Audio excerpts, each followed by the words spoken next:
ایک لفظ ہمارے صوفیاء میں سالکین طریقت میں بڑا معروف ہے، اس کو کہتے ہیں فیض۔ فیض دینا، فیض لینا۔ بعض تصوف کے مخالفین لفظ فیض پر اعتراض بھی کرتے ہیں کہ وہ کیا ہوتا ہے۔ نبی پاک سید عالم صلی اللہ تعالی علیہ وآلہ وسلم کی سنت اور شریعت میں اور دین میں اس کا پورا ایک مقام ہے۔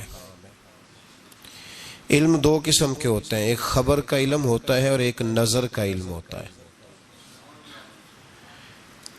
خبر کا علم سامنے پھٹی پہ بیٹھ کے استاد رٹا کے یاد کرا کے سمجھا کے دیتا ہے، اور یہ جو نظر کا علم ہوتا ہے، جو بعض اوقات کسی درویش کی موج آتی ہے اور کسی سے راضی ہوتا ہے تو وہ بس اس طرح کی دعا کرتا ہے کہ اللہ سارے مسئلے حل فرما دیتا ہے، سینے روشن کر دیتا ہے رب تعالی۔ اقبال نے کہا، خرد کے پاس خبر کے سوا کچھ اور نہیں، پر تیرا علاج اب نظر کے سوا کچھ اور نہیں، تیرا علاج نظر کے سوا کچھ اور نہیں۔ تجھے اب کسی کی نظر کی ضرورت ہے، اور اس نظر کا حال کیا ہے؟ اقبال خود کہتے ہیں، نہ تیغ و تیر میں نہ لشکر و سپاہ میں ہے، نہ تیغ و تیر میں نہ لشکر و سپاہ میں ہے، جو بات مرد قلندر کی بارگاہ میں ہے۔ نہ تیغ و تیر میں نہ لشکر و سپاہ میں، جو بات مرد قلندر کی بارگاہ میں ہے۔ اس وظیفے پہ غور فرمائیے جو میں عرض کر رہا ہوں۔ سورۃ رحمان کے میں نے ابتدائی 2-3 کلمات تلاوت کیے۔ قریش مکہ یہ کہا کرتے تھے کہ نبی پاک صلی اللہ تعالی علیہ وسلم کو کوئی بشر سکھاتا ہے، معاذ اللہ، کسی آدمی سے سیکھ کے آتے ہیں تو ہمیں آیتیں بتاتے ہیں آگے۔ اللہ کریم نے فرمایا الرحمن علم القرآن، فرمایا کوئی بشر نہیں سکھاتا، رحمان خود انہیں قرآن سکھاتا ہے۔ رحمان نے خود قرآن سکھایا۔ خلق الانسان، اور پھر میں نے اس انسان کامل محمد عربی کو پیدا فرمایا ہے۔ حضور امی ہے۔ امی کا معنی معاذ اللہ بعضوں نے اپنی قرآن پاک کے ترجمے کیے تو امی کا معنی ان پڑھ کر دیا ہے، حالانکہ امی کا معنی ہے بغیر پڑھا ہوا، جو دنیا میں کسی سے پڑھا نہ ہو، جو پڑھ کے آیا ہو اسے امی کہا جاتا ہے۔ نبی پاک صلی اللہ علیہ وسلم کو خود رب کریم نے پڑھایا۔ حضور فرماتے ہیں میں نے اپنے رب سے ادب سیکھا ہے اور بڑا ہی پیارا سیکھا ہے۔ قرآن مجید نے کہا کہ محبوب کا تو یہ حال ہے کہ اب یہ اپنی مرضی سے بولتے ہی نہیں۔ رب فرماتا ہے یہ میرے نگاہ کرم میں رہتے ہیں۔ وما ينطق عن الهوى ان هو الا وحی یوحى، یہ اپنی مرضی سے کوئی بات نہیں کرتے، وہی کرتے ہیں جو رب انہیں وحی ارشاد فرماتا ہے۔ یہ علم ڈائریکٹ اللہ تعالیٰ نے اپنے محبوب کو عطا فرمایا۔ یہ قرآن مجید کی 2 جگہ سے میں نے سورہ نجم بھی پڑھی ہے، سورہ رحمان بھی پڑھی ہے۔ ہم آپ کو ہر چیز کی دلیل قرآن و سنت سے دیتے ہیں۔ تو فرمایا اللہ کریم نے کہ میرا حبیب اپنی مرضی سے بولتا نہیں، جب میں حکم دیتا ہوں تو۔ اب سنیے ترمذی شریف کی حدیث، نبی پاک علیہ السلام معراج کا واقعہ بیان کرتے، حضور فرماتے میں نے اپنے رب کا دیدار کیا، اور رب تعالیٰ نے اپنا دست قدرت، اللہ نے اپنا دست قدرت، دست مبارک، حضور فرماتے رب نے، اللہ نے اپنا دست قدرت میری پشت پہ رکھا، اور میں نے اس کی ٹھنڈک سینے میں محسوس کی۔ اللہ نے پشت پہ ہاتھ رکھا تو میں نے اس کی ٹھنڈک، یہ ترمذی کے لفظ ہیں، میں نے دل میں اس کی ٹھنڈک محسوس کی، اور پھر ہر چیز کا علم اللہ نے مجھے عطا فرما دیا۔ یہ مطلب ہے تھاپڑے نال بھی علم لبدا ہے، تھپکیوں سے بھی علم۔ کیا میں نے ترمذی شریف کی حدیث عرض کی ہے؟ کتاب کا نام یاد رہ جائے گا؟ اس کا مطلب ہے علم صرف اسے نہیں ملتا جو پھٹی پہ آ کے بیٹھتا ہے، دارا با یاد کرتا ہے، تھپکیوں سے۔ حضور فرماتے ہیں رب کریم نے میری پشت پہ ہاتھ رکھا، میں نے اس کی ٹھنڈک دل میں محسوس کی، اور پھر میں نے جان لیا ہر چیز کا علم اور میں نے ہر چیز کو پہچان بھی لیا ہے۔ اب یہ وہ خاص فیض ہے، خاص یہ کام معراج کی رات ہوا، خلوت میں، تنہائی میں، اکیلے میں اللہ تعالیٰ نے اپنے حبیب کو خاص علوم عطا فرمائے۔ اب نبی پاک نے یہ علم، یہ اس کو کہتے ہیں سینہ بسینہ علم، یہ منتقل ہوتا ہے، یہ آگے تقسیم ہوتا ہے۔ نبی پاک صلی اللہ علیہ وسلم نے کہیں بھی کنجوسی نہیں فرمائی معاذ اللہ تقسیم کرنے۔ حضور علیہ السلام نے فرمایا اللہ تعالیٰ نے میرے سینے میں جو کچھ رکھا تھا میں نے نکال کے ابو بکر کے سینے میں رکھا ہے۔ پھر فرمایا یہ جو علی ہے نا، اگر میں شہر ہوں نا علم کا تو علی اس کا دروازہ ہے۔ گویا میں نے اللہ کی دی ہوئی معرفت کا جو مکان بنایا ہے تو میں نے دروازہ مولا علی کو بنایا ہے، جو علی سے پیار کہے گا وہی آ کے مجھ سے فیض پائے گا۔ انا مدینۃ العلم وعلی بابھا۔ تو حضور نے اپنے غلاموں میں وہ علم بانٹا، نبی پاک نے اپنے غلاموں میں وہ علم بانٹا۔ حضرت عمر نے خواب دیکھا، کہا یا رسول اللہ میں نے خواب دیکھی ہے، آپ دودھ پی رہے تھے اور دودھ کچھ بچ گیا ہے تو آپ نے مجھے دیا ہے، اس کا کیا مطلب ہے؟ تو حضور نے فرمایا میں نے تجھے اپنے علم کا فیض عطا فرمایا ہے، میں نے تجھے اپنے علم کی برکت دی ہے۔ دودھ سے بھی علم آتا ہے جی، دودھ سے بھی علم آتا ہے۔ لوگ تو کہتے ہیں تسی پھوکاں دے لگے ہو، بھائی دودھ سے بھی علم آتا ہے۔ حضور فرما رہے ہیں کہ میں نے بچا ہوا دودھ تجھے دیا ہے۔ کسی نے حضرت علی سے کہا تھا کہ علی، جناب علی نبی پاک صلی اللہ علیہ وسلم کے وصال کے بعد نا معرفت کھولنے لگے تھے۔ یوں سمجھ لیں کہ جب تک حضور کا وصال ظاہری نہیں ہوا تھا تو اتنا کھول کے نہیں بولتے تھے، جب وصال ظاہری ہو گیا تو اب جو آدمی بھی کوئی چیز پوچھتا تھا مولا علی شیر خدا کھول کے بتایا کرتے تھے۔ تو کسی نے کہا علی اب جو انشراح صدر ہم دیکھ رہے ہیں، اب جو سینہ کھلا ہوا دیکھ رہے ہیں، پہلے یہ رنگ نہیں تھا۔ میں تو کہوں گا ادباً خاموش تھے۔ بڑوں کی مجلس میں ادباً بھی بہت سارے کام نہیں کیے جاتے، ادباً خاموش تھے، لیکن حضرت علی نے وجہ بتائی۔ آپ فرمانے لگے جب میں نے نبی پاک کو غسل دیا نا وصال کے بعد، تو محبوب پاک علیہ السلام کے ابرو مبارک پر، پلکوں پر، ابروؤں پر پانی کے تھوڑے تھوڑے قطرے تھے۔ تو شیر خدا فرماتے ہیں پہلے میں نے سوچا کہ میں کسی کپڑے سے پونچھ دوں، پھر میں نے کہا علی تیرے ہاتھ تو نعمت آ رہی ہے۔ فرماتے ہیں میں نے گردن کو جھکایا اور وہ میں قطرے چوس گیا، بس وہ اندر جاتے گئے ہیں اور دروازے کھلتے گئے ہیں۔ اب ذرا غور کرو میری بات پہ، قطروں سے بھی علم آتا ہے۔ ہمارے ہاں نا اگر فیض دینے کا رواج نہیں تو لینے کا بھی کوئی نہیں۔ ہمارے ہاں تویز شوید لینے کا رواج ہے، دعا شعا کرانے کا رواج ہے، اپنے مسئلے بتانے کا رواج ہے۔ فیض لینے کا جو فیض ہے نا، فیض خرد کے پاس خبر کے سوا کچھ اور نہیں، تیرا علاج نظر کے سوا کچھ اور نہیں، کچھ اور نہیں۔ یہ جو ایک صحابی ہیں حضرت وابسہ رضی اللہ تعالیٰ، مسند امام احمد بن حنبل میں موجود ہے، فرماتے ہیں کہ میں اپنے گھر میں بیٹھا تھا تو میرے دل میں ایک چیز آئی، خیال آیا کہ میں حضور سے پوچھوں نا جا کے بلا۔ دل میں، زبان سے نہیں میں نے ادا کیا، دل میں خیال آیا کہ میں آج حضور سے جا کے پوچھوں نا کہ نیکی کیا ہوتی ہے اور شر کیا ہوتا ہے۔ فرماتے ہیں یہ ارادہ کر کے میں مسجد میں چلا گیا، تو مسجد میں پہنچا تو جماعت ہو گئی تھی۔ یہاں ایک روایت یوں ہے کہ جماعت میں شامل ہو گیا پر جگہ مجھے پیچھے ملی۔ آپ فرماتے ہیں نبی پاک صلی اللہ علیہ وسلم نے فرمایا ادن منی یا وابسہ، نماز کے بعد فرمایا وابسہ یار قریب آ جا۔ حضرت وابسہ کہتے ہیں میں قریب آ کے بیٹھ گیا تو حضور نے فرمایا ادن منی یا وابسہ، چل وابسہ تھوڑا اور قریب آ جا۔ کہتے میں دوسری تیسری صف میں تو فرمایا ادن منی یا وابسہ، چل یار تھوڑا اور نیڑے آ جا۔ فرماتے میں اتنا قریب گیا قربان جاؤں میرے گھٹنے حضور کے مقدس گھٹنوں سے مس ہونے لگے۔ تو نبی پاک صلی اللہ علیہ وسلم نے فرمایا کیسے آئے ہو؟ میں بھی چپ ہی تھا۔ حضور نے فرمایا کوئی بات پوچھنے آئے ہو نا، کوئی بات پوچھنے آئے ہو؟ عرض کی حضور ہاں۔ کہتے میں نے دل میں سوچا تھا، زبان پہ تو لفظ ہی نہیں تھے۔ نبی پاک نے فرمایا میں نہ تجھے بتاؤں تو کیا پوچھنے آیا تھا؟ تو کہے تو میں نہ تجھے بتاؤں، کہو تو راز حیات کہہ دوں، حقیقت کائنات کہہ دوں۔ وہ بات کہہ دوں جو پتھروں کے دلوں کو بھی پاش پاش کر دے؟ کر دوں بات؟ عرض کی محبوبہ اگر آپ کہہ دیں پھر تو موجیں لگ جائے نا، پھر تو کیا بات ہے اگر آپ کہہ دیں۔ تو نبی پاک نے فرمایا تو خیر اور شر کے بارے میں پوچھنے آیا تھا، نیکی اور بدی کے بارے میں پوچھنے آیا تھا؟ تو حضرت واپس کہتے ہیں میرا سینہ کھل، ہاں ہاں حضور یہی پوچھنے آیا تھا۔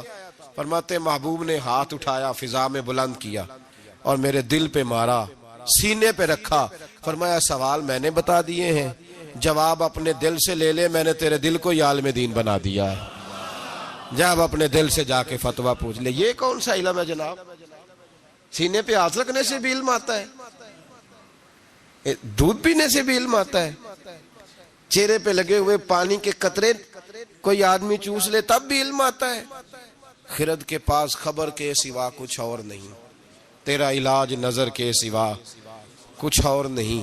محدث اعظم پاکستان مولانا سردار احمد صاحب رحمۃ اللہ علیہ کے پاس ایک بی بی بچہ چھوڑ گئی، کہ حضرت درس نظامی پڑھائیں۔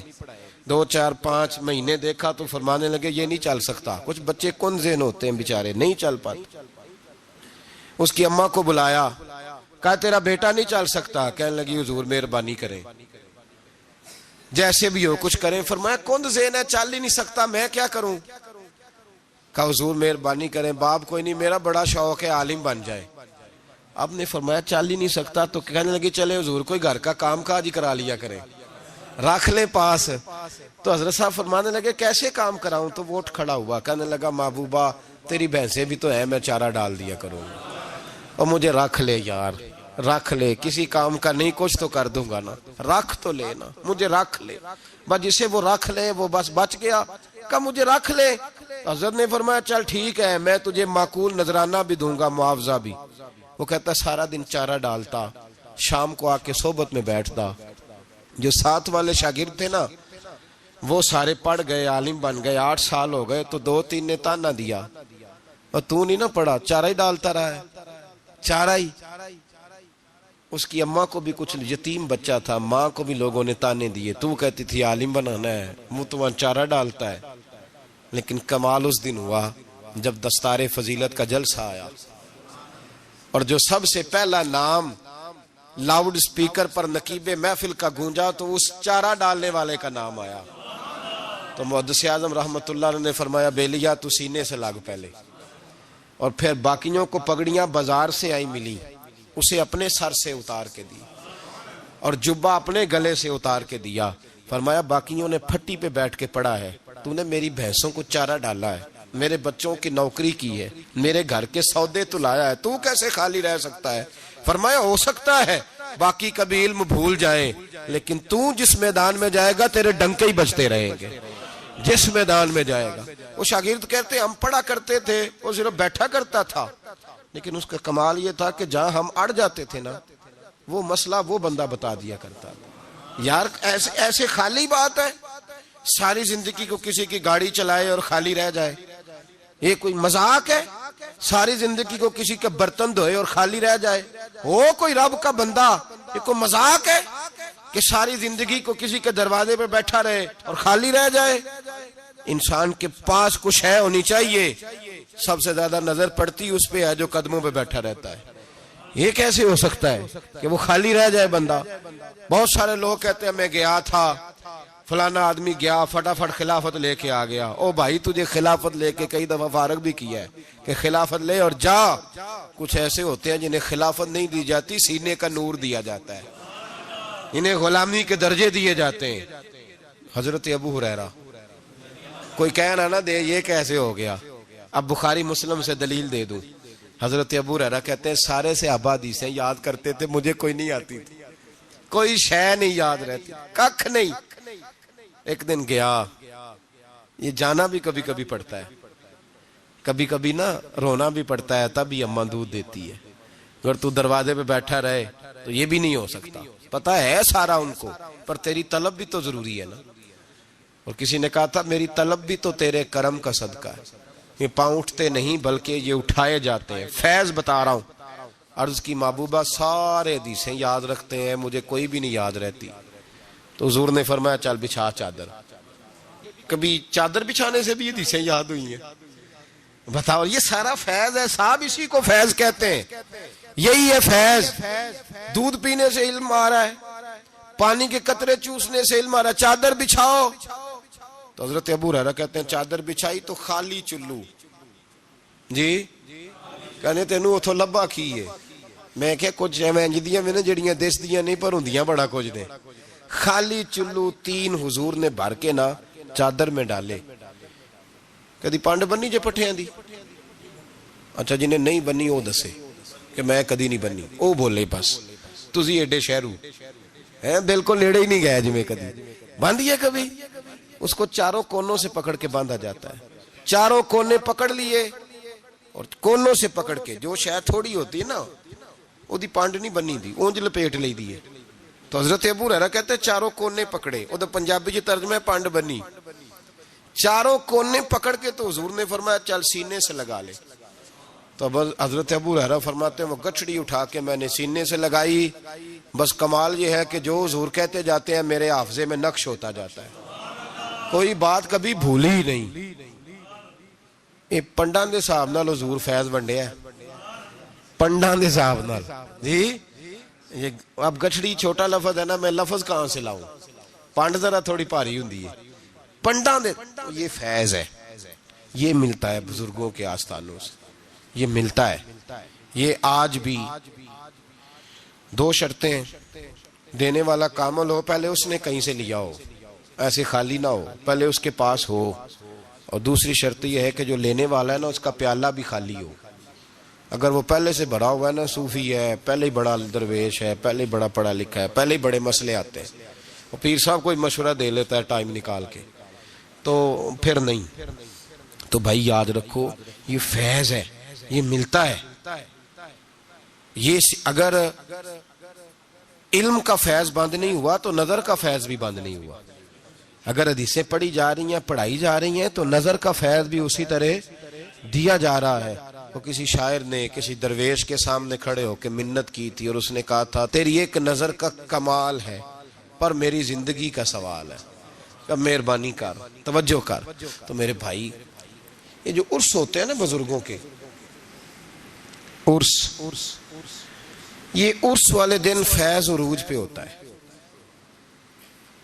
عرس والے دن، عرس کا لغوی معنی شادی ہے۔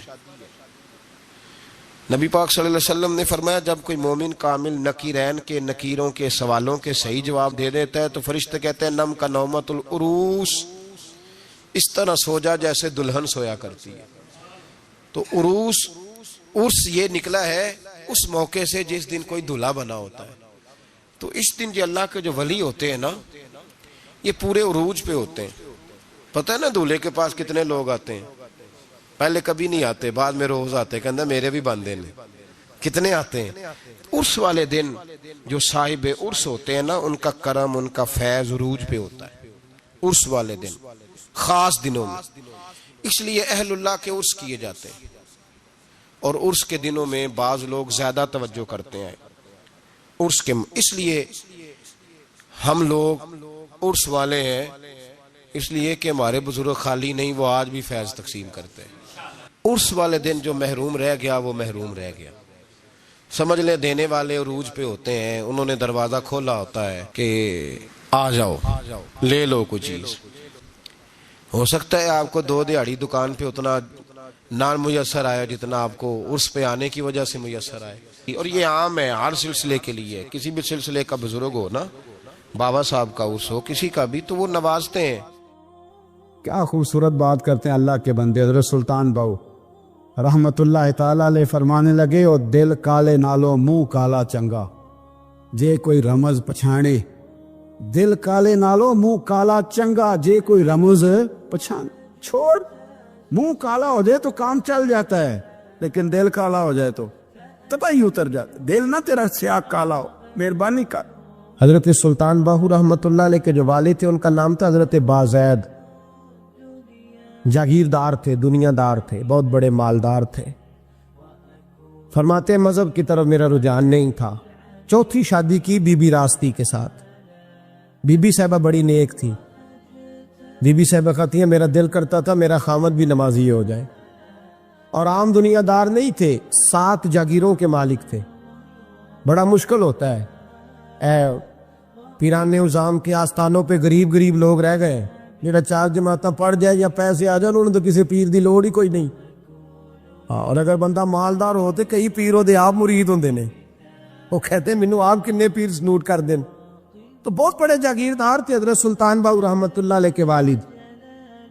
بی بی صاحبہ کہتی ہے نمازی بنانا تھا خاوند کو۔ بی بی راستی کہتی ہے میں نے ٹھان لی کہ میں نے اس جاگیردار کو، وڈیرے کو، اس موٹے بڑے چودھری کو میں نے نمازی بنانا اور بنا کے دکھانا ہے نمازی۔ بی بی صاحبہ کہتی ہیں کہ وہ جس خاتون کی بھی باری ہوتی تھی، 4 بیویاں ہوتی تھیں، وہ اس کا حق ادا کرتے تو بعد میں اپنی خوابگاہ میں جا کے آرام کرتے۔ ان کا جو خادم تھا، ملازم، وہ رات کو دودھ کا پیالہ انہیں دینے جاتا تھا، سونے سے پہلے ان کے پاس دودھ کا پیالہ پہنچتا تھا۔ تو بی بی صاحبہ کہتی ہیں میں نے رات کو ملازم سے کہا دودھ دینے تو نہیں جائے گا، میں جاؤں گی۔ کہ میں آدھی رات کو دودھ کا پیالہ لے کے حاضر ہوئی۔ تو کیسے آئی؟ میں نے کہا بی بی ہوں، آ گئی ہوں، تو اب مہربانی کریں۔ میں نے کہا اگر اجازت دیں تو آپ کے پیر نہ دبا دوں؟ چل دبا دے۔ بی بی کہتی ہیں پیر دباتے دباتے میں نے کہا اگر اجازت دیں تو صبح نماز کے لیے جگا دوں؟ یہ نماز کی تبلیغ ہو رہی ہے۔ تو بابا جی پتہ کیا کہتے ہیں حضرت بازید؟ کہنے لگے تو مجھے جانتی نہیں، خبردار مجھے تبلیغ کرنے کی کوشش کی، اس گھر میں رہنا ہے تو سانس اونچا نہ لینا، پتہ ہے تو کس کے ساتھ بھی آئی، خبردار۔ کہتے میں چپ کر کے آ گئی۔ اگلے دن پھر دودھ لے کے پہنچ گئی تو انہوں نے آنکھ کھول کے دیکھا میری طرف، پھر آ گئی ہے۔ میں نے کہا میرے خاوند ہے، میرے سر کے تاج ہے، پیر دبا دوں؟ کہ دبا دو۔ کہتے ہیں میں نے 10 منٹ پیر دبائے تو میں نے کہا اگر جان کی امان پاؤں تو فجر میں جگا دوں؟ میں نے جلال فرمایا، کہنے لگے تجھے کہا تھا نا کہ مجھے کسی کا مشورہ قبول نہیں، تو کون ہوتی ہے مجھے بات کرنے والی، چل دوڑ جا۔ بی بی صاحبہ کہتی ہیں میں 10 دن جاتی رہی۔ کتنے دن؟ انہوں نے سختی بھی کی، برا بھلا بھی کہا، اور کئی دن یہ بھی کہا کہ کل آئی تو پھر یاد رکھنا۔ کہتی ہیں 10ویں دن میں گئی تو حضرت بازید کہتے ہیں میرے دل میں خیال آیا یہ جان چھوڑنے والی نہیں، یہ باز نہیں آئے گی، اور چلو ہے بھی تو میری بیوی، غلط بات بھی کوئی نہیں کر رہی، کہہ بھی نماز کر رہی ہے۔ کہنے لگے اگر میں سویرے اٹھ جاؤں تو پھر دوبارہ تو نہیں آئے گی، تو دوبارہ تو نہیں آئے گی۔ یہ دیکھیں میاں بیوی کا آپس میں رشتہ، سویرے اگر میں اٹھ جاؤں نماز کے لیے تیرے کہنے پہ تو میری جان چھوڑ دے گی تو؟ بی بی صاحبہ کہنے لگی میں دوبارہ نہیں آؤں گی، آپ مہربانی کریں سویرے اٹھ جائے۔ کہنے لگے چل تو میری بیوی ہے، ایک بار مان لیتا ہوں تیری بات، سویرے جگا دینا۔ بی بی راستی کہتی ہے میں پہلے سو کے اٹھا کرتی تھی، وہ رات میں سوئی نہیں، کہتے ہیں میں ساری رات رو کے گزار دی، ساری رات، اور بیدار رہ کے گزار دی۔ سویرے فجر کے وقت پانی گرم کیا، بغل میں مصلی لیا، خامد کو بیدار کیا، وضو کرایا، اور کہتی ہیں جب وہ اللہ اکبر کہہ کے سنتوں کی نیت باندھی تو میرے اس طرح آنسو گرے جیسے سیلاب آتا ہے اور دریا کا بند ٹوٹتا ہے، اور میں نے رو کے کہا مولا میرے اختیار میں یہیں تک تھا، میں مصلی پہ کھڑا کر سکتی ہوں، میں دل تو نہیں نہ بدل سکتی، وہ تیرے قبضے میں ہے، مقلب القلوب ہے، فضل کر اس کا دل بدل دے۔ فرماتی ہے میں روتی رہی، 2 رکعتیں پڑھ کے میری طرف دیکھا تو فرضوں کی نیت باندھ لی، اور 2 فرض پڑھ کے پھر میری طرف دیکھا، کہنے لگے خبردار سویرے جگانے آئی تو؟ میں نے کہا جی نہیں جگاتی۔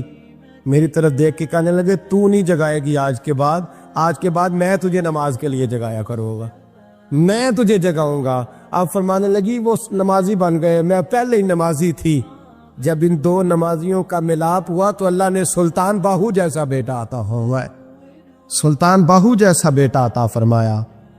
حضرت سلطان باہو رحمت اللہ تعالیٰ علیہ کے ایک خادم ہوئے، ان کا اصل نام امیر بابا لکھا ہے بعض جگہوں پہ، لیکن ان کو کدن میاں، بڈھے میاں کئی ناموں سے یاد کیا جاتا ہے۔ بڑے درویش تھے، صاحب حضوری آدمی تھے، اکثر لوگ دم درود کرانے آتے تھے ان کے پاس، بزرگوں کے پاس لوگ آتے ہیں، اللہ کے بندے دعا کرتے ہیں تو اللہ خیر فرما دیتا ہے۔ آج کل کا زمانہ نہیں، اب تو دکانداری ہے نا، ٹوکن چلتے ہیں، تو اللہ تعالیٰ خیر کرے، حالات بڑے عجیب و غریب ہیں۔ تو ان کے پاس لوگ آیا کرتے تھے دم کرانے، انہوں نے نا دور ایک برتن رکھا ہوا تھا، تو کوئی آدمی آتا تو تھوڑا سا اس میں نذرانہ ڈالتا، نظر کہتا حضرت جی میرا یہ کام ہے، یہ کر دیں۔ وہ خلیفہ تھے حضرت سلطان باہو کے، وہ گردن جھکاتے، تھوڑی دیر کے بعد سار اٹھاتے، کہتے تیرا کام ہو جائے گا۔ صحیح مسلم کی حدیث ہے، نبی پاک نے فرمایا رب اشغاز اکبر لو اقسم علی اللہ لابرہ، اللہ کے کچھ بندے ایسے ہیں جو اللہ کو قسم بھی دے تو اللہ ان کی قسم پوری کر دیتا ہے۔ ان کے کپڑے مٹی سے بھرے ہوتے ہیں، پر اللہ کو کہہ دیں تو اللہ کر دیتا ہے۔ حضرت سلطان باہو کے وہ خلیفہ کہتے ہو جائے گا تو ہو جاتا۔ پھر کوئی بندہ آگے کہتا جی نذرانہ ڈال دیا ہے تو کام، گردن جھکاتے کہتے اپنے پیسے نکال کے لے جا، تیرا کام کوئی نہیں ہونا۔ ایک دفعہ کچھ سید زادیاں آ گئیں، انہوں نے آ کے نا اس زمانے میں 100 روپیہ، سمجھ لے کہ آج کل لاکھ روپیہ، بابا جی کے نذرانے والے گلے میں ڈالا اور آ کے کہا کہ بابا ہمارے نا ایک بچے کو سزائے موت ہو گئی اور حلفاً بتاتے ہیں کہ ناجائز پھانسی کا حکم ہوا ہے، تو تیری رب رسول کی بارگاہ تک رسائی ہے، مہربانی کا، سیدوں کا بچہ ہے، مہربانی کا۔ بابا جی نے گردن جھکائی اور کہا اپنا 100 روپیہ نکال کے لے جاؤ، مشکل ہے بچہ بچے تو میں کچھ نہیں کر سکتا۔ سید زادیاں تھی، روتی ہوئی لوٹ گئیں، بچے کی نانی زندہ تھی، ان کو جا کے بتایا تو وہ رونے لگ گئیں، کہنے لگی تمہیں بات نہیں کرنی آئی، اللہ کے بندے بڑے نرم دل ہوتے، تمہیں منانا نہیں آیا، ورنہ یہ ہو سکتا تھا۔ میں جاتی ہوں۔ وہ آئی، 100 روپیہ ڈالا اور بابا جی امیر صاحب کے پاس بیٹھ کے کہنے لگی بابا بات یہ ہے کہ ہم سید ہے سارا ہمارے گھرانے کا، پر چلو آج تک رسائی تیری ہے، آج کل تیرے تعلقات مضبوط ہیں تو مہربانی کر، کوئی غلط بات نہیں، بچے کو پھانسی غلط ہو رہی، مہربانی کر۔ بابا کہنے لگا اماں میرے بس میں نہیں، میں بھی تو اللہ کا کمزور بندہ ہوں نا، مالک کا کمزور بندہ ہوں، کو ضروری نہیں، دعا پہ فضل ہوتا ہے، اگر اس کی مشیت ہو تو پھر بندہ کیا کر سکتا ہے۔ تو اماں یہ کام نہیں ہو سکتا، تو اماں رونے لگ گئی، کہنے لگی کوئی نہیں، میں قیامت کے دن حضور کی بارگاہ میں تیری شکایت کروں گی، میں کہوں گی کہ میں نے بتایا تھا میں سید ہوں، اس نے توجہ ہی نہیں کی، میرا کوئی خیال ہی نہیں کیا۔ بابا صاحب فرمانے لگے اماں پیسے نہ نکالنا، جا تیرا کام ہو جائے گا، جا تو ہو گیا تیرا مسئلہ حل ہو جائے گا۔ وہ آپ پیسے رکھتے تھے تو سال کے بعد، 6 مہینے کے بعد، مہینے کے بعد جا کے حضرت سلطان باہو کو دے کے آیا کرتے، وہ وہاں لنگر میں یا کسی جگہ خرچ کرتے۔ جس دن اس بچے کی پھانسی کا وقت تھا نا تو وہ بابا جی حضرت سلطان باہو کے پاس چلے گئے۔ حضرت سلطان باہو کے مزار پہ جو دوست گئے ہیں یا میرے ساتھ گئے ہیں وہ جانتے ہیں کہ گڑھ موڑ سے یوں مڑتے ہیں، آگے دربار ہے، تو گڑھ موڑ پہ حضرت سلطان باہو ان کے استقبال ان کو وہاں پتہ چل گیا کہ وہ آ رہا ہے، آئے دروازے گڑھ موڑ تک، مرید ساتھ تھے، تو حضرت سلطان باہو کہنے لگے یار تو نے اچھا نہیں کیا، اپنے خلیفے تو نے اچھا نہیں۔ کہنے لگے حضور چارہ کوئی نہیں تھا، سید زادیاں آ گئی تھی، حضور کا خاندان تھا، میں کیا کرتا۔ مرید کہتے ہمیں سمجھ نہیں آ رہی کہ یہ کیا ہو رہا ہے۔ کہنے لگے مجبوری تھی، کیا کرتا، کدھر جاتا، حضور کا خاندان تھا۔ کہا تو نے اچھا نہیں، کہتے ہمیں نہیں سمجھ آ رہی کہ تو نے اچھا نہیں کیا۔ وہ کہتے ہیں حضور کا خاندان تھا، ہمیں اس کا معنی کیا ہے؟ کہتے تھوڑی دیر گزری، بچہ وہاں سے رہا ہو گیا، حضرت سلطان باہو کے خلیفہ کا انتقال ہو گیا، وہ وصال کر گئے، وصال ہو گئے، آپ نے جنازہ پڑھایا، دفن کیا، تو غلام کہنے لگے حضور یہ ماجرا کیا ہے؟ آپ فرمانے لگے اس نے اللہ کے حضور دعا کی تھی کہ مولا جناب اسرائیل نے اس دن کسی نہ کسی کی روح لے نہیں آنا ہے نا، تو میری لے جائے۔ اب سید زادیاں دروازے پہ آ گئی ہیں، تو سادات کو تو خالی نہیں نہ بھیجا جا سکتا، مصطفیٰ کا خاندان ہے، حضور میری روح لے جائی جائے اور اس سید زادے کو چھوڑ دیا جائے۔ فرمایا اس نے اللہ کے حضور قربانی دے کے وَفَدَيْنَاهُ بِذِبْحٍ عَظِيمٍ۔ حضرت سلطان صاحب کہنے لگے ایسا کیتی جان حوالے رب دے، ایسا عشق کمایا اسی مرن تو پہلو ہی مر گیا، باہو تا مطلب نو پایا۔ حبیب اجمی ایک بزرگ تھے، ان کے پاس ایک شخص اکثر آتا تھا، بڑا مالدار تھا، ایک ہی بیٹی تھی، وہ بھی ٹانگوں سے معذور تھی، تو آپ اکثر اس کو کہتے کہ تو توبہ کر، اللہ کی بارگاہ میں رجوع کر۔ ایک وقت ایسا آتا ہے کہ پھر انسان کا جب کوئی اپنا نہیں رہتا پھر اسے مصلی یاد آتا ہے، لیکن اگر مصلی کی عادت بچپن سے پڑ جائے نا تو پھر ذرا آسان ہوتا ہے اللہ سے دل لگانا۔ وہ اکثر آپ اس کو کہتے کہ ٹھیک ہو جائے، ایک ہی تو بیٹی ہے، وہ بھی بیچاری معذور ہے، تو کہاں دولت لے جائے، آج کرتا ہوں. ہم تاریخیں دیتے رہتے ہیں نا اللہ تعالیٰ کو معاذ اللہ کہ رمضان سے میں نے نیک ہو جانا ہے, عمرہ کر کے آؤں گا تو پھر میں پکا نمازی ہوں. خدا کے بندو, کس نے تجھے بتایا ہے کہ رمضان تک تو زندہ رہے گا؟ کس نے خبر کی کہ عمرہ کرنے تک تو بچے گا؟ حضرت ابیب آدمی اس کو کہتے تو کہتا بڑی جلدی ٹھیک ہو جاؤں گا. ایک دن سویرے سویرے توبہ کرنے آ گیا. آپ نے فرمایا کیا ہوا؟ تو کہنے لگا حضرت جی کل ایک 15 سال کا نوجوان ملا ہے اور مجھے توبہ کرا گیا. مزہ ہی اس عمر میں اللہ اللہ کرنے کا. نبی کریم سے محبت بھی کرنی ہو تو یہی عمر ہے. عشق لگا سی کھیڈاں کھیڈ دینوں تے پھر مینوں کھیڈاں بھول گئیاں. کجل پایا سی میں یار دے ویکھنے نو, پھر او دی یاد وچ روندے ہی رول گئیاں. حیدر شاہ اس گلی کدے نہ رول دی پر ہن تے رول گئی. جن لوگوں نے ابو جال کو قتل کیا تھا ان کی عمریں بھی 15 سال. ہم تو بڑے ہی نہیں نہ ہوتے ساری زندگی, نہ ہمیں کو بڑا ہونے دیتا ہے. ہم بڑے ہی نہیں ہوتے, یہ تو عمر ہے کچھ کر گزرنے. 15 سال کا نوجوان توبہ کرا گیا. تو حضرت ابیب اجمی کہنے لگے وہ کیسے؟ کہنے لگا حضرت جی میں کل منڈی گیا تھا, مجھے کچھ سامان خریدنا تھا, تو بغداد کے بازار سے میں نے مچھلی خرید لی 10 کلو. باقی بھی سامان تب خود لے جا نہیں سکتا تھا. تو مزدور آپ کو پتہ ہے بیچارے آج بھی سڑکوں پہ بیٹھے. تو مزدور بیٹھے تھے تو ان میں ایک نوجوان 14-15 سال کا, چہرے پہ بڑی روشنی. میں نے اس کو کہا بیٹے مزدوری کرو گے؟ کہنے لگا حضور مزدوری بھی کرتا ہوں, پڑھائی بھی کرتا ہوں, اور جو اللہ کو منظور ہو اس کی عبادت بھی کرتا ہوں. میں نے اسے کہا کہ یہ میرا سامان ہے فلان جگہ پہنچانا, کیا لوگے؟ کہنے لگا 3 دینار مزدوری. سودا طے ہو گیا, اس نے سامان اٹھا لیا. کہتے ہیں رستے میں ظہر کا وقت ہو گیا. کہنے لگا چچا اگر اجازت ہو تو نماز پڑھ لوں. 15 سال کا تھا. کہتے میں رکھ کے نا وہاں سامان تو پھٹے پہ بیٹھ گیا, وہ نماز پڑھنے چلا گیا. باقی لوگ دیر سے آئے, وہ بچہ جلدی آ گیا. میں نے کہا بیٹے آپ جلدی آ گئے؟ کہنے لگے نفل چھوڑ دیے.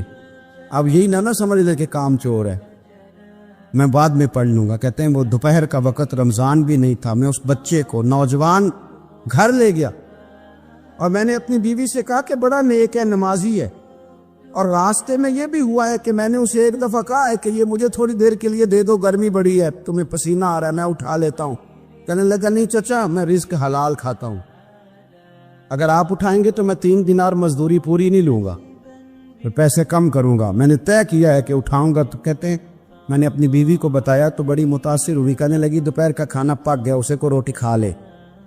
رمضان بھی نہیں تھا. کہتے میں باہر نکلا, اس کو 3 دینار تھمائے. تو میں نے کہا بیٹے ایک بات میری مانو گے؟ کہنے لگا بتائیے. میں نے کہا کھانا پکائے کھا لو. کہنے لگا میں معافی چاہتا ہوں, میں نے روزہ رکھا ہوا ہے. حضور نے حکم دیا, حکم نبی کریم نے حکم دیا, بخاری مسلم کی حدیث ہے. فرمایا نوجوانوں اگر تمہارے پاس طاقت ہے تو نکاح کر لو ورنہ روزے رکھو. حکم دیا, یا نکاح اور یا روزے, یہ سرکار کا حکم ہے. بھائی نفلی روزہ نفس کی قوتوں کو کچلتا ہے, انسان میں نورانیت اور روحانیت لاتا ہے. کہتے وہ کہنے لگا میں نے روزہ رکھا ہے. میں اور متاثر ہو گیا. میں نے کہا اب کیا کرو گے, کہیں اور جانا ہے؟ کہنے لگا نہیں, میں جس دن 3 دینار کما لیتا ہوں پھر میں مزید لالچ نہیں کرتا. باقی وقت یا قرآن مجید پڑھتا رہتا ہوں یا نبی پاک پہ درود شریف پڑھتا رہتا ہوں. آپ بتائیں. تو میں نے کہا کہ افطار میرے ساتھ کر لو. کہتے ہیں میں اسے مسجد چھوڑ آیا اور خود میں لوٹ آیا. افطار کے بعد میں اسے لایا, کھانا کھلایا, عشاء پڑھی. اس کا گھر دور تھا, میں نے ڈرائنگ روم کھول دیا, بیٹھک کھول دی, وہیں وہ سو گیا. میری 20 سال کی معذور بچی کبھی چل نہیں سکتی تھی. کوئی طبیب کوئی حکیم میں نے چھوڑا نہیں تھا اس کو دکھایا نہ ہو. ایک ہی بیٹی, وہ بھی معذور پیدائشی. اس کے کمرے میں گئے, میاں بیوی اسے کھانا کھلا اور بتایا بیٹے ایک نوجوان ہے, بڑا نیک ہے ہمارے گھر میں آج, بڑا پرہیزگار. پتہ ہے حضور نے کیا فرمایا؟ نبی کریم فرماتے ہیں جب نوجوان اٹھ کے تہجد پڑھتا ہے نا نوجوان, تو اللہ فرشتوں کے سامنے اس نوجوان پر فخر فرماتا ہے. اللہ فخر کرتا ہے کہ عمر دیکھو اور دیکھو یہ میری بارگاہ. اللہ فخر کرتا ہے, اللہ یعنی خدا خود میرے مجلس بود, اللہ فخر کرتا ہے. اب سوچیں, کون نے اپنی بیٹی کو بتایا کہ نوجوان ہے اور بڑا نیک ہے.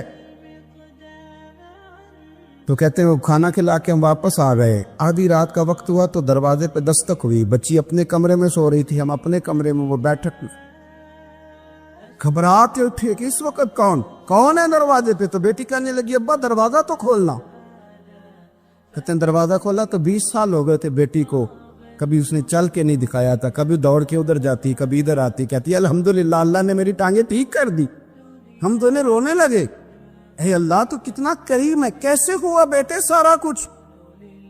بیٹی کہنے لگی ابا آپ نے کہا تھا نا کہ نیک نوجوان آیا ہے، تو میرے دل میں خیال آیا اللہ اگر واقعی نیک ہے تو اس کے صدقے مجھے شفا ہی دے دے۔ یا ایھا الذین آمنوا اتقوا اللہ وابتغوا الیہ الوسیلہ۔ تو کہنے لگی ابھی میری دعا بھی پوری نہیں ہوئی تو رب کریم نے فضل کیا ہے اور مجھے شفا عطا کر دی۔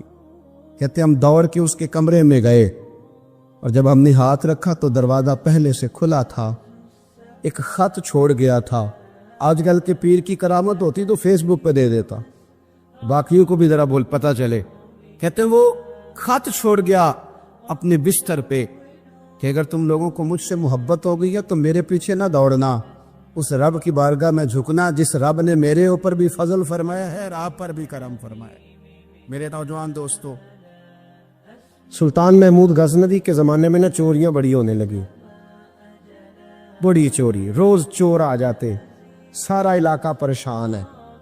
چور تھے 4، جس گھر میں بھی آتے پیروں کے نشان ملتے 4 لوگوں کے، 4 چور ہیں پکڑے، بڑی دوڑ لگی، پولیس فوج، چور نہیں پکڑے جاتے۔ سلطان محمود غزنوی کہنے لگے تم سے نہیں پکڑے جائیں گے، میں ہی پکڑوں گا۔ کیا کروں گا بولیے گا ذرا؟ میں پکڑ کے لاتا ہوں۔ کہا جناب کیسے؟ فرمانے لگے دیکھ لو پکڑتا ہوں۔ سلطان محمود غزنوی نے نقاب ڈالا چہرے پہ، پرانے کپڑے پہنے، بازار میں نکل گئے، 4 چور کھڑے تھے سامنے۔ سلطان کو دیکھا تو دوڑنے لگے، آپ فرمانے لگے دوڑو نا، انا بشر مثلکم، میں بھی تمہارے جیسا ہی ہوں، میں بھی لباس آدمی پہنا جہان آدمی سمجھا۔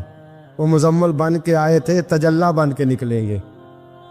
لباس آدمی پہنا جہان آدمی سمجھا، مزمل بن کے آئے تھے، تجلی نہ حلیم بھید کھلا ہے یہ، نہ مقام چونو چرا ہے یہ، تو خدا سے پوچھ وہ کون تھے تیری عظمتیں جو بڑھا گئے۔ سلطان کہنے لگے انا بشر مثلکم، نہ ڈرو میں تمہاری طرح کا ہی ہوں۔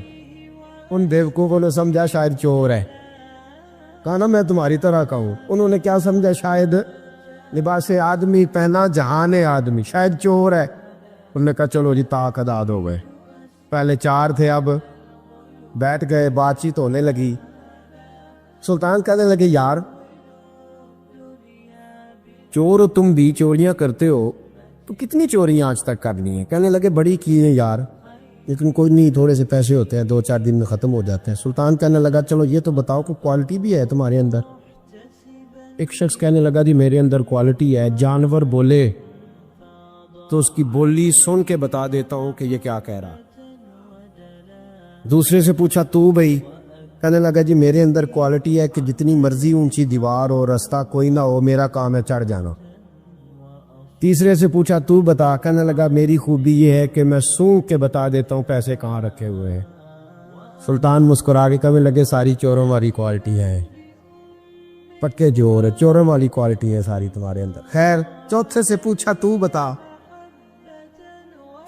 کہنے لگا جی میری کوالٹی یہ ہے کہ جس کو رات کے اندھیرے میں نقاب میں دیکھ لوں سویرے پہچان لیتا ہوں بندہ کون تھا، چھپا ہوا دیکھوں گا پر سویرے مجھے اندھیرا ہوگا، نقاب ہوگا پر میں سویرے پہچان لوں گا۔ سلطان سے کہنے لگے ہم نے تو بتا دی، آپ بھی بتائیں۔ تو سلطان محمود کہنے لگے میری کوالٹی یہ ہے کہ بندہ پھانسی لگنے لگے میں داڑھی ہلاؤں تو پھانسی سے اتر جائے گا، پھانسی لگنے لگے میرا کام ہے داڑھی ہلانا اور بندہ پھانسی سے فارغ۔ میں نے کہا کیا بات ہے؟ کہتے ایڈریس سب کے لے لیے۔ سلطان کہنے لگا یار تھک گئے، چوری ککھ دی دی تے چوری لکھ دی دی، تو آج بادشاہ کا گھر نہ لوٹے؟ روز جو تھوڑی تھوڑی کرتے ہیں تو بڑا ہاتھ مارتے ہیں، کچھ ہاتھ تو آئے نا۔ وہ کہنے لگے یار تو بڑا دلیر چور ہے، پہلے دن آیا اتنی دلیری۔ کہنے لگے چلو آج سلطان کا گھر لوٹتے۔ چلے محمود غزنوی کے گھر کی طرف، جب پہنچے نا دروازے پہ تو کتا بھونکنے لگا، جو کہتا تھا نا میں پہچان لیتا ہوں، وہ کہنے لگا کتا کہہ رہا ہے تمہارے اندر ایک بادشاہ بھی ہے، بادشاہ ہے۔ وہ باقی 3 کہنے لگے عجیب بیوقوف ہے، ہم تو ایک جیسے ہیں سارے۔ انہوں نے کہا نہیں انا بشر مثلکم، تو پاگل ہے، آج تجھے غلطی لگ گئی. دیوار بڑی اونچی تھی, وہ جو کہتا تھا نا چڑھ جاتا ہوں وہ چڑھ گیا, رسا پھینکا باقی بھی چڑھ گئے. وہ جو کہتا تھا سوں کے بتا دیتا ہوں, اس نے بتا دیا کہ اس کمرے میں خزانہ ہے. لوٹا, نیچے آئے, اس کو ایک جگہ پہ لے کے بیٹھے بانٹنے کے لیے. سلطان کہنے لگے بیوقوف ہو, کوئی معمولی گھر نہیں لوٹا, بادشاہ کا گھر لوٹا ہے. سویرے گلی گلی پولیس دوڑے گی, فوجی دوڑیں گے, ایک سوئی بھی پکڑی گئی تو پکڑے جائیں گے. خزانہ زمین میں دبا دو, بات ٹھنڈی ہوگی تو آ کے اس کو اکھیڑیں گے, بانٹ لیں گے. ایڈریس پہلے لے لیے تھے, وہ سب اپنے اپنے گھروں کو چلے گئے. سلطان آئے, سپاہیوں سے کہا کہ 4 بندے اٹھا لاؤ, اور فلان جگہ خزانہ دفن کیا وہ بھی اٹھا لاؤ. اب قاضی صاحب کی عدالت میں مقدمہ چلا, جرم ثابت ہو گیا, 4 کو سزائے موت ہو گئی. اب وہ 4 کہتے ہیں 4 تو ہمیں, 5واں کدھر گیا؟ 5واں کدھر ہے؟ انا باشر مثلکم, وہ کہتا تھا تمہاری طرح کہوں, وہ کدھر ہے؟ جس دن پھانسی لگنی تھی نا, توجہ ہے آپ کی, جس دن پھانسی لگنی تھی, محمود غزنوی نے کہا کہ پھانسی لگتے وقت پہلے مجھے ملا لینا. وہ جب غار جا رہے تھے نا وہاں پھانسی لگنے کے کمرے میں, تو حکم تھا محمود کا. اب ان کو آئے لے کے 4 محمود غزنوی کے پاس, تو رات کو تو نقاب میں دیکھا تھا, اندھیرے میں دیکھا تھا. وہ جو کہتا تھا نا پہچان لیتا ہوں, وہ آگے بڑھا, کہنے لگا حضرت جی پھانسی لگنے لگی ہے, ذرا داڑھی تو ہلا دے. مہربانی تو فرمائے, لگنے لگی ہے پھانسی, مہربانی کرے, مرنے لگے ہیں. سلطان محمود کہنے لگے ان کو پھانسی, بس وہ داڑھی ہلی, پھانسی گئی. محمود غزنوی نے کہا چوری نہ کرو, دربار میں آ جاؤ, نوکری پہ بیٹھو, جو تنخواہ کہتے ہو دیتا ہوں, چوریاں چھوڑ دو. چوریاں بھی چھوڑ دی, بندے بھی بن گئے. محمود غزنوی نے بازو تھاما اور اپنے تیر حضرت ابو الحسن خرقانی کے پاس لے گئے, بیعت بھی کرایا, اللہ اللہ بھی سکھائی, ولی بھی بن گئے. مولانا ابو نور صاحب علیہ رحمہ فرماتے ہیں بس یہی بات ہے, ولی اندر ہی پھرتے رہتے ہیں, اندر ہی گھومتے رہتے ہیں, لوگ سمجھتے ہیں ہمارے جیسے ہی ہیں, بس تعلق ٹھیک رکھنا, قیامت میں پھانسی لگنے لگے گی, ان کی داڑھی ہلے گی, اللہ نجات عطا فرما دے گا. دل بے چین اس لیے رہتے ہیں کہ یہ جو پیاس اور جو طلب کرتے ہیں وہ ہم انہیں پہنچاتے نہیں. دل بے قرار اس لیے رہتے ہیں کہ یہ رب رسول کی محبت سے ٹھنڈے ہوں گے, ہم ادھر ادھر کی چاہتے لیے پھرتے. ان کے اندر بے قراری اس لیے ہے کہ ہم نے امیدیں لوگوں سے وابستہ کر لی ہیں, جو لوگوں سے نہیں کرنی چاہیے تھی, اللہ رسول سے کرنی چاہیے. ہم نے اسباب کو اختیار کرنا ہے, بھروسہ اسباب پر نہیں, بھروسہ تو اللہ تعالیٰ پہ کرنا ہے. تو جب تک دیکھیں نا قرآن مجید نے کیا کہا, قرآن مجید نے کہا والذین آمنوا اشد حبا للہ, فرمایا وہ لوگ جو ایمان لے آئے وہ اپنے رب سے شدید محبت کرتے, اپنے رب سے پیار کرتے ہیں. ان کے سجدے بوجھ نہیں, ان کے سجدے تو لذت ہے. انہیں نماز کے لیے لانا نہیں پڑتا, جبر نہیں کرنا پڑتا, ان کے تو دل کھچے چلے آتے ہیں. ان کو تو پیار ہو گیا, رات ساری بیت گئی اور ایک سجدہ بھی مکمل نہ ہوا. وہ تو مال چونکہ اللہ نے دیا ہے تو راہ خدا میں خرچ کرتے وقت ان کی طبیعت کسی قسم کا تکلف نہیں محسوس کرتی, کوئی بوجھ نہیں محسوس کرتی, کیونکہ وہ ہر چیز سے بڑھ کر اللہ رسول سے پیار کرتے ہیں. تو یہ چیزیں ان کے سامنے کبھی بھی رکاوٹ نہیں بنتی. اور دل میں سب سے زیادہ محبت اللہ کی, اور جہاں تک تعلق ہے میرے رسول پاک کا, اللہ کریم نے فرمایا النبی اولی بالمؤمنین من انفسہم, فرمایا یہ جو نبی ہے نا یہ تو مومنوں سے ان کی جانوں سے بھی زیادہ قریب ہے. تو ہر وقت دل کی دھڑکنوں میں, روح کی ٹھنڈک میں,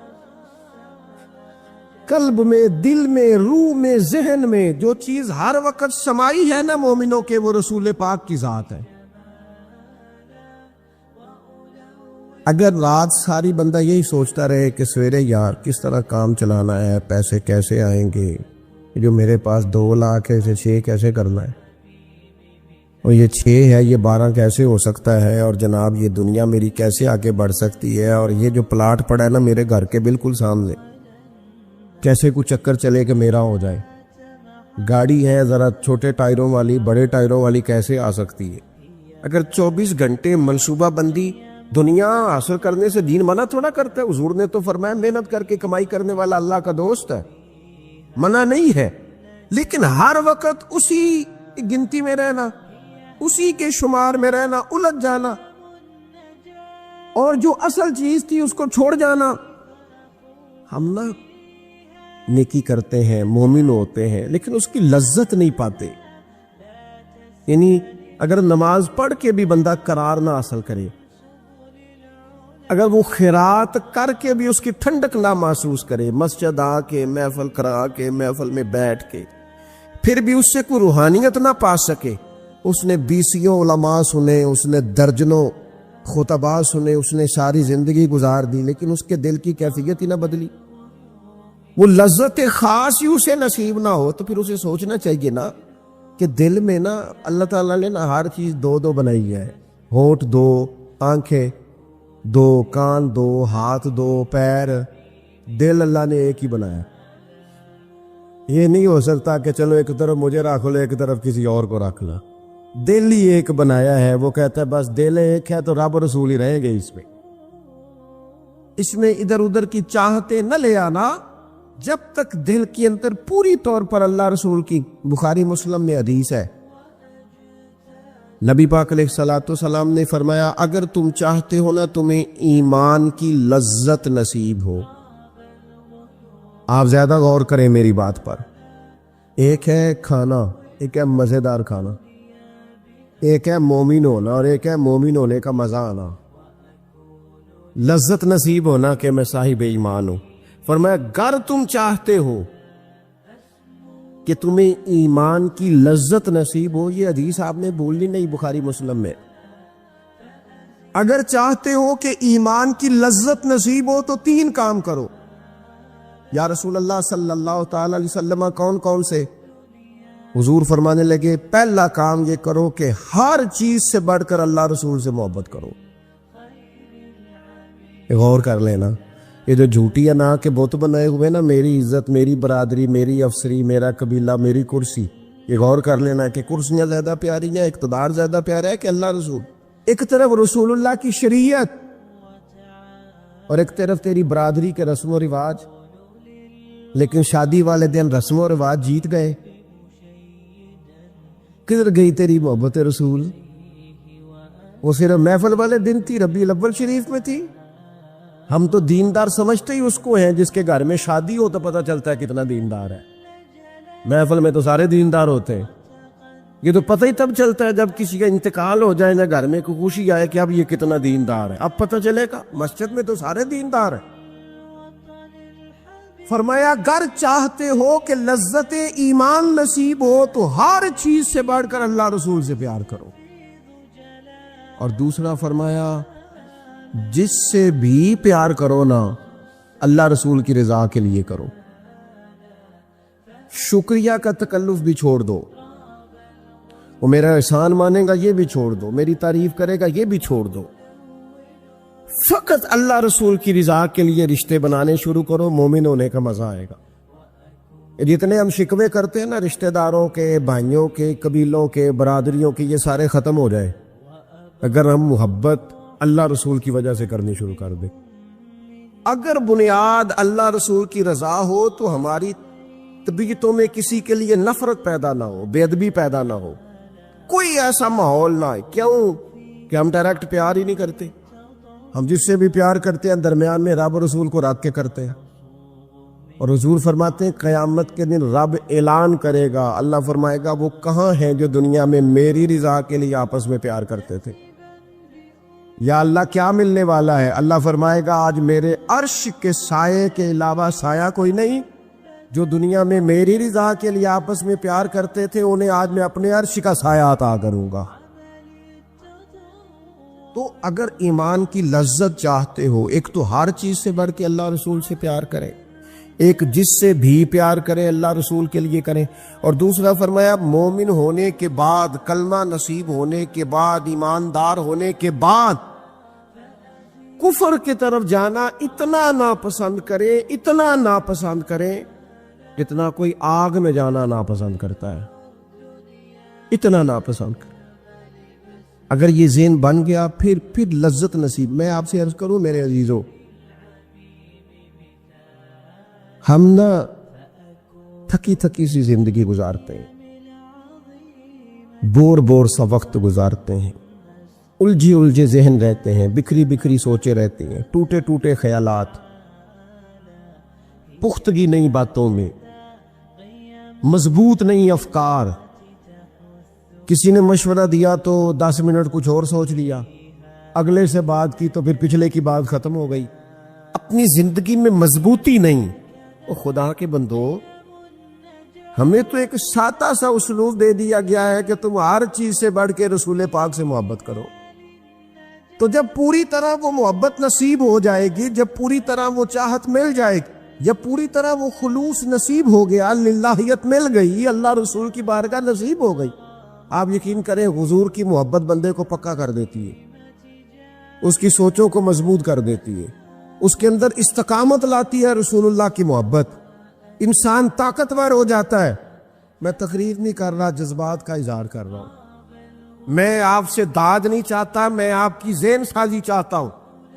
آپ بھلے میری بات پر کوئی سبحان اللہ ماشاءاللہ نہ کہیں، لیکن میرے درد دل کو سمجھے میں کیا کہنا چاہتا ہوں. دوستو، حضور کی محبت مضبوط کرتی ہے، مضبوط طاقتور کر دیتی ہے. نہ سمجھ آئے تو سیدنا بلال سے پوچھ کے دیکھو، مار پڑتی جاتی ہے، محبت طاقتور ہوتی جاتی، تانے ملتے جاتے ہیں، محبت مضبوط ہوتی جاتی ہے. نہ سمجھ آئے تو سیدنا سلمان فارسی سے پوچھو. سالوں بیت گئے، ڈھونڈتے، تلاش کرتے، آتے حضور کی بارگاہ میں حاضری دیتے، غلامی کرتے، کہاں سے چلے کہاں پہنچے. اگر نہ سمجھ آئے تو حضرت خبیب سے پوچھو، نہ سمجھ آئے تو بدر میں جا کے شہید ہونے والوں سے پوچھو جی محبت کتنا طاقتور کرتی ہے. حضرت انس بن نضر سے پوچھو میدان احد میں کہ یہ محبت افکار کو زندہ کرتی ہے، روح کو تازہ کرتی ہے. بندہ نہ زیادہ باتوں سے ویسے ہی بچ جاتا ہے. ایک شے صرف یاد کرنی پڑتی ہے، ایک شے علم و بس کریو یار، اے ہوئی حرف تینوں درکار. اعلیٰ حضرت فرماتے ہیں اے عشق تیرے صدقے ہم جلنے سے چھٹے سستے. جو آگ بجھا دے گی اب وہ آگ لگائی ہے، جو آگ بجھا دے گی اب وہ. اور پھر اعلیٰ حضرت فرماتے ہیں کہ یاد رکھنا جان ہے عشق مصطفیٰ، روز فزوں کرے خدا. اور جس کو ہو درد کا مزہ، جس کو ہو درد کا مزہ، ایک ہوتا ہے شفا کا مزہ، ایک ہوتا ہے بیماری کا مزہ. یہ حضور کی محبت کی وہ والا درد ہے کہ یہ مزیدار ہے. اعلیٰ حضرت فرماتے جان ہے عشق مصطفیٰ، روز فزوں کرے خدا. او لوگو جس کو ہو درد کا مزہ، وہ ناز دوا اٹھائے کیوں، اور پھر کے گلی گلی تباہ ہم ٹھوکریں سب کی کھائیں کیوں. اور دل کو جو عقل دے خدا تو تیری گلی سے جائے کیوں. دل کو جو عقل دے خدا تو تیری گلی سے جائیں کو. صحابی بیٹھے ہیں نا نبی پاک کی بارگاہ میں، اور دیر سے بیٹھے اور جم کے بیٹھے، بٹھا کے اپنے محبوب کو اپنے پہلو میں. جو لوگ کچھ نہیں کرتے وہ بھی کمال ہی کرتے. دیر سے بیٹھے اور بیٹھے تو نبی کریم نے فرمایا جاؤ کوئی کام بھی کرو.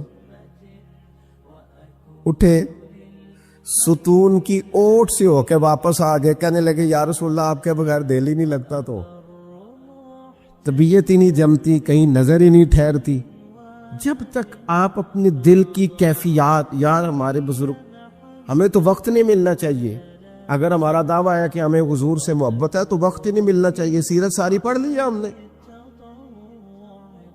حضور کی احادیث یاد کر لی ہیں، نبی پاک کے فضائل پر جو کتابیں لکھی گئی ہیں وہ ہمارے پاس ہیں. کیا آج صبح سے لے کر اب تک 1100 بار درود شریف نصیب ہوا ہے؟ کیا اگر حضور سے محبت ہے تو ہمارے دل میں نبی پاک کی امت کا درد ہے؟ حضور پر نازل ہونے والے قرآن مجید کو ہم نے سمجھا ہے؟ دین اسلام کی روشن تعلیمات کے ہم کتنے قریب گئے ہیں؟ فارغ وقت آپ کیا جی میں آج کل بور ہوتا ہوں، تو بھائی آپ کتاب خریدیں حضور کی سیرت پر، پڑھیں شاہ عبدالحق محدث دہلوی نے کیا لکھا ہے، پڑھیں حضور کے فضائل کمالات، پڑھیں شفا شریف قاضی اعجاز کیا لکھتے ہیں. لیکن زندگی تو ادھر ادھر ضائع ہو رہی ہے. محبت والا تو اپنا ٹائم، یہاں تو کسی کو پیار ہو جائے نا اپنے گھر سے تو قربانی دیتا ہے، کہتا ہے آپ سب لوگ کھائیں گے، میں پردیس میں جا کے کماؤں گا. پیار ہو گیا نا تو اس نے جدوجہد کی، اس نے عمر گزار دی. ہمیں اگر پیار ہو تو پھر انداز کچھ اور ہو. تھوڑا سا نا اپنی قلبی واردات پر توجہ دیں، اپنے دل سے پوچھیں. ایک تسبیح رکھ لیں ہاتھ میں، جس طرح موبائل ہو نا بندے کے پاس تو چین نہیں نہ لینے دیتا، جس طرح موبائل ہاتھ میں ہو تو چلتا رہتا ہے نا، انشاءاللہ تسبیح بھی ہاتھ میں ہوگی تو درود پاک چلتا رہے گا. یہ کریں یہ کام. حضور کے تذکار جمیلہ، نبی پاک کا تذکرہ، اپنے قلب اطہر میں حضور کی محبت کو. آپ دیکھیں نا کبھی صحابہ کا مزاج، ایک ہوتا ہے بڑے مشورے کرنا اور ایک ہوتا ہے زندگی میں نا ایک عرف یاد کر لینا. صحابہ نے نا ایک سبق یاد کیا تھا کہ جو حضور کہہ دیں گے نا، یہ بڑا مختصر، بڑا جامع، بڑا مزیدار اور سارے پہلوؤں کو اکٹھا کرنے والا سبق ہے. جو کریم کہہ دیں گے نا، لمبی چوڑی دوڑ ہی نہیں، جو حضور فرما دیں گے. حضرت صدیق اکبر سے پوچھا آپ کو پسند کیا ہے؟ کہنے لگے حضور آپ کو دیکھتے رہنا. میرا دل کرتا ہے میری بیٹی گھر میں خدمت کرے. حضور میرا دل کرتا ہے اللہ مجھے مال دیتا رہے، میں آپ کے قدموں پہ قربان کرتا رہوں. سانو تے قید سجن دا گہنا ہے، وہ جینجے رکھے ایسا اونج رہنا ہے. ہم نے نہ طے کر لیا ہے، ہم نے ادھر ادھر ایک مختصر سے سبق یاد کر لیا. آپ یاد رکھیں ہمارے پاس کوئی نہ کوئی لذت ہے، کسی نہ کسی چیز کے پیچھے دوڑ رہے ہیں. ہر بندہ دوڑ رہا ہے، کچھ مان کے دوڑتے ہیں، کچھ نہ مان کے دوڑتے ہیں، لیکن دوڑ لگی ہوئی ہے. آپ یقین کریں میں ایسے لوگوں کو بھی جانتا ہوں جو ڈھونڈ کے محفل میں جاتے ہیں. آج میں نے اپنے نبی کی نعت سنی ہے. میں ایسے لوگوں کو بھی جانتا ہوں جن کو کتاب مل جائے نا ٹائٹل پہ لکھا ہو حضور کا تذکرہ، دوڑ کے خرید لیتے ہیں. میں نے دیکھا ہے کہ حضور کے میلاد پاک میں وہ یوں خرچ کرتے ہیں کہ جیسے بس پوری کیفیت طاری ہو گئی. نبی پاک کی نسبت جہاں نظر آئی، حضور کے اصحاب کی بات آئی یا اولاد کی بات آئی، امت کے اولیاء کی بات آئی یا علماء کی بات آئی، دین کے طلباء جو مدرسوں میں پڑھتے ہیں ان کی بات، جہاں جہاں ذکر آیا. ہم نے نہ کبھی قطرے پہ غور کیا اور نہ دریا دیکھا، بس جہاں تیری جھلک دیکھی وہیں ڈوب گئے. اپنے دل میں اس محبت کو پیدا کریں. میں آپ سے عرض کروں اولادیں بھی پریشان ہیں ہماری.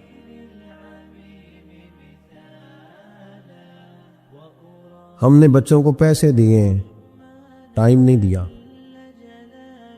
ہم نے بچوں کو گھر دیا ہے، خاندانی ماحول نہیں دیا.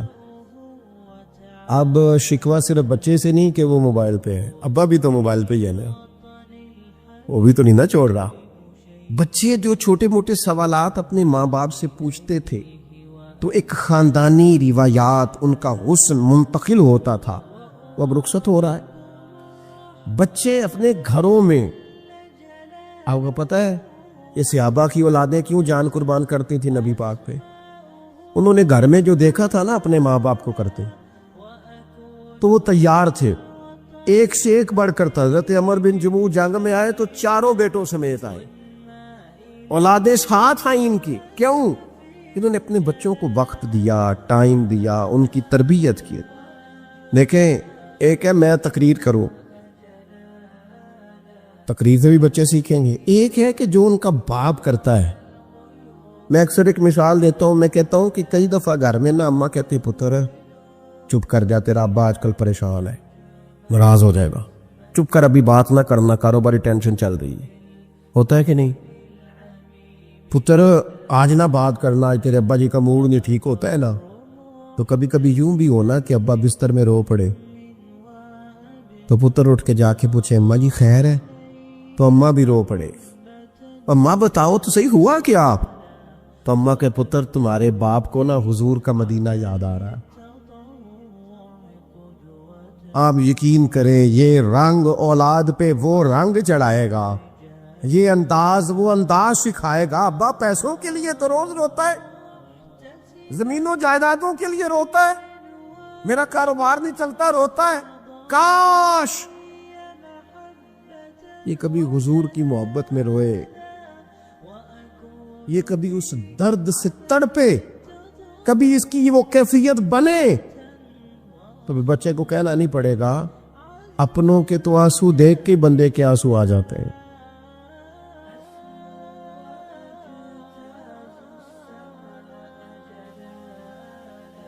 یا رسول اللہ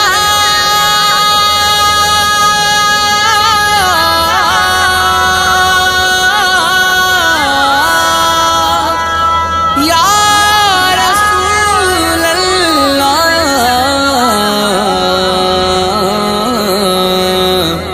یا رسول اللہ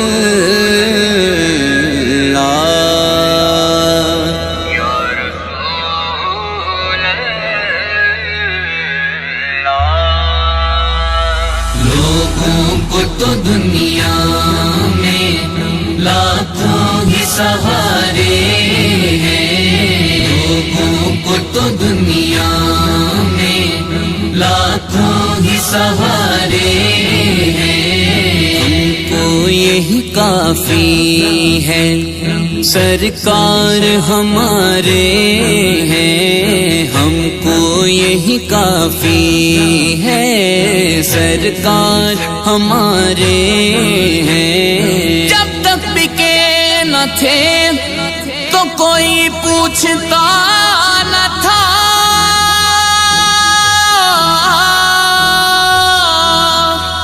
جب تک بکے نہ تھے تو کوئی پوچھتا نہ تھا, آپ نے خرید کر انمول کر دیا. ہم کو یہی کافی ہے سرکار ہمارے ہیں, ہم کو یہی کافی ہے سرکار ہمارے ہیں. آقا کو تو دنیا میں لاکھوں ہی سہارے ہیں, لوگوں کو تو دنیا میں لاکھوں ہی سہارے ہیں. رکھ لینا بھرم میرا محشر میں میرے آقا, رکھ لینا بھرم میرا محشر میں میرے آقا. کچھ بھی ہے میرے آقا نوکر تو تمہارے ہیں, کچھ بھی ہے میرے آقا نوکر تو تمہارے ہیں. آقا تو دنیا میں لاکھوں ہی سہارے ہیں, یا رسول دنیا میں لاکھوں ہی سہارے ہیں. قربان تیری شان پر حسنین کے نانا, قربان تیری شان پر حسنین کے نانا, صدقہ تیرے نالین کا میرے بھی گزارے ہیں, صدقہ تیرے نالین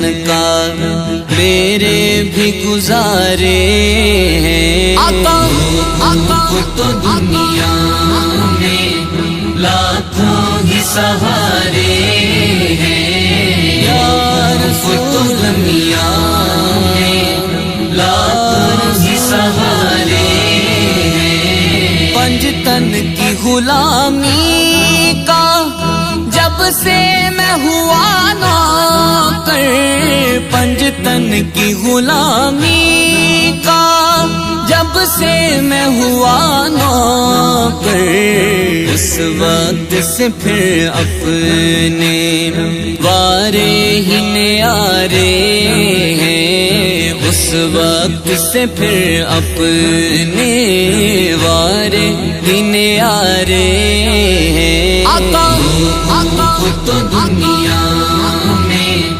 لاکھوں ہی سہارے ہیں یا رسول دنیا میں لاکھوں ہی سہارے ہیں ان پر ہے عیب میرے بس ایک تسلی ہے